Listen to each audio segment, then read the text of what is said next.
धार्मिक, ऐतिहासिक र प्राकृतिक सुन्दरतामा अब्बल जिल्ला हो नुवाकोट। हामी नुवाकोट जिल्लाभित्रको सुन्दरतामा यति डुबिएछ कि हाम्रो टिम नजिकको तीर्थलाई हेला भने जस्तै सदरमुकाम विदुर र राजधानी काठमाडौँबाट पनि नजिकको धार्मिक भूमिमा अन्जानवश नआएका रहेछौँ।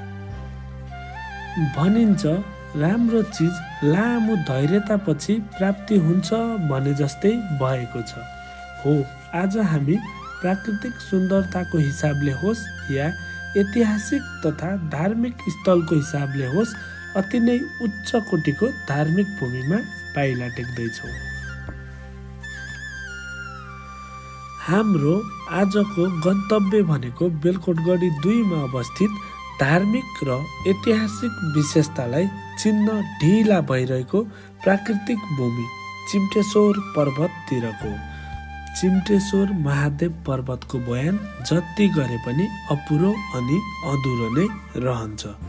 यस मन्दिरको धार्मिक उत्पत्तिको कथन खोज्दै जाँदा यस मन्दिरको उत्पत्तिको सम्बन्ध हिन्दू धर्म ग्रन्थहरूमा बाँडित सती देवीको अङ्ग ओठ र मुख यस स्थानमा पतन भएको र यस मन्दिरको मूर्ति भगवान महादेवको चिम्टा आकारको भएकाले यस स्थानलाई चिम्टेश्वर भनिएको किम्वदन्तीहरू यहाँका स्थानीयहरूबाट सुन्न, जहाँ पुगेपछि स्वर्गको आभास हुने देवभूमि, धार्मिक मानिसहरूका लागि एक धार्मिक भूमि र हामी जस्तै घुम्दै हिँड्ने प्राकृतिक प्रेमीहरूलाई स्वर्गभूमि अनि दुःख सुखमा मनभित्रबाट भालाकुसारी र दुःख साट्ने आनन्दित कर्मभूमि। पृथ्वीनारायण शाहको पालामा 22 र 24 राज्यको एकीकरणको क्रममा नुवाकोटमाथिको आक्रमण असफल भएपछि पृथ्वीनारायण शाहले यही ठाउँमा आएर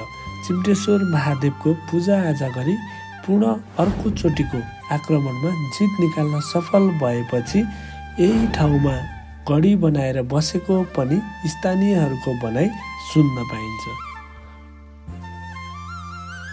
शिवरात्रि र बाला चतुर्दशीमा ठुलो मेला लाग्नुको साथै यहाँको स्थानीय भक्तजनहरू सधैँझै दर्शन गर्न यहाँ पुग्ने गर्दछन्। वरपर घना जङ्गल छेउमा भर्खर बनेको भ्यू टावरबाट देखिने रमाइला थुम्का र लहरै मिलेका कञ्चन सुन्दर हिमालका दृश्य देख्ने सम्भावनाले भरिएको पवित्र धार्मिक भूमि। हाम्रो उद्देश्य यति नजिकको धार्मिक र पर्यटकीय भूमिको प्रचार गरी स्थानीय स्तरमा पर्यटन प्रवर्धनमा हामीले सक्ने सानो इट्टा थपिदिने र सबै माझमा पुगोस् भन्ने चाहना मात्र हो। चिम्टेश्वर नुवाकोटको गौरव हो, धार्मिक शक्तिपीठ हो, प्राकृतिक सुन्दरताले भरिपूर्ण सुन्दर भूमि हो।